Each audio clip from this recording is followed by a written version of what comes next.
अब पहले इसमें कदम जमाओ, महीना 2 महीना 4 महीना बिल्कुल फिट देखा कि बिल्कुल अरुचि हो गई, अब आज से ये नहीं पिएंगे। अब उस पे कदम जमाओ, एक एक कदम जमाओ, और जिसको छोड़ो फिर दोबारा जिंदगी में स्वीकार मत करो, निकल गए। ऐसे निकला जाता एकदम, जैसे कि एकदम एकदम ब्रेक मारने में रफ्तार से चलती हुई गाड़ी में पलटने का भय होता है, नहीं होता है एकदम ब्रेक। तो इसीलिए कहा गया है, सहित सहित बाढ़े भगति ग्रेतन गुरुहित। आज सुना, अब शुरू हो गया हमारा त्याग।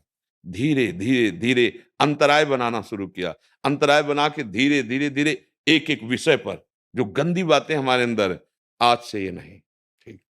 अब उसको सपोर्ट भी चाहिए, नहीं तो पलट जाएगा वो, बहुत विचित्र। और मन अगर हट कर ले तो हमें चलना इसी के सहयोग से है, इसी के सहयोग से चलना है, क्योंकि इसी यही तो लगेगा भजन में, यही तो साधन में लगेगा। तो इसको फुसलाना भी है, धीरे धीरे अंतराय बना के धीरे धीरे एक एक विषय छुड़ाते और जो राजी हो गया ना, तो देखो आप लोगों में से कितने लोग बोलते हैं, नाम एक ऐसा जहाज है जिसमें बैठ गए और जो बैठ गए सो सब पार हो गए।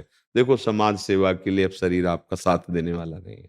अच्छा, भगवत सेवा के लिए 4 दिनों के बाद ये और डाउन होगा, उसके लिए स्वस्थ शरीर चाहिए। अब तो बस बैठ जाओ, मतलब बैठने का मतलब अंदर से, और बस भरोसे में हो जाओ प्रभु के, और राधा राधा राधा राधा, हे नाथ जैसे हूं आपकी हूं, अब आपका सतत चिंतन।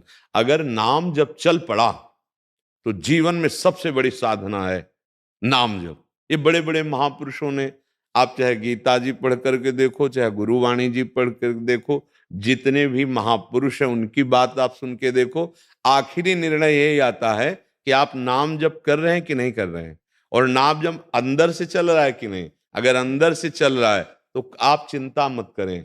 हाँ, जैसे हम जहाज में बैठ जाते हैं तो पार होने में फिर देर नहीं लगती, ऐसे नानक नाम जहाज है चढ़े से उतरे।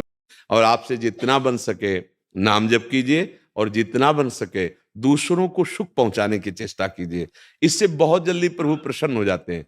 दूसरों को सुख पहुंचाने जैसा कोई धर्म नहीं, परहित सरिस धर्म नहीं भाई। अगर हम दूसरों को, जैसे वृद्ध हैं या किसी को आवश्यकता है उस समय मेरी, और हम शरीर सेवा कर देते हैं या अर्थ सेवा कर देते हैं, मान लो औषधि आदि लाना, ये बहुत बड़ा भजन बन जाएगा। आप लोग जवान हो, खूब अच्छे कर्मों से कमाइए, दूसरों की सेवा कीजिए, और व्यसन रहित, जो गंदे आचरण है उनसे रहित, तो और फिर ज्यादा जरूरत नहीं, भगवान इतने में जी बहुत बच्चा। डर लगता है। एक रस्सी पड़ी थी अंधेरे में, अंधेरा था और दूर से दिखाई दिया सांप है, वो सांप ने बहुत भय प्रदान किया, एक कदम भी आगे नहीं बढ़ने दे रहा था, बहुत डर लग रहा था। अब तो ऐसा लगने लगा था कि सांप काटने ही वाला है, लेकिन जब उस पर टार्च पड़ी तो हंसी आ गई कि वहां सांप था ही नहीं, वो तो रस्सी थी। ऐसा ही कुछ है आपका प्रश्न, कोई माया नहीं है। किसे माया कहते हैं? हमारी चाहतें, हमारी कामनाएं, हमारे विचार, यही माया है।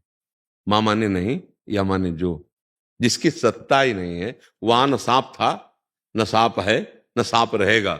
एक रस्सी पड़ी थी, उसको हमने सांप मान लिया। माया क्या है बच्चा, मैं बताओ, क्या तुम्हें माया लगता है?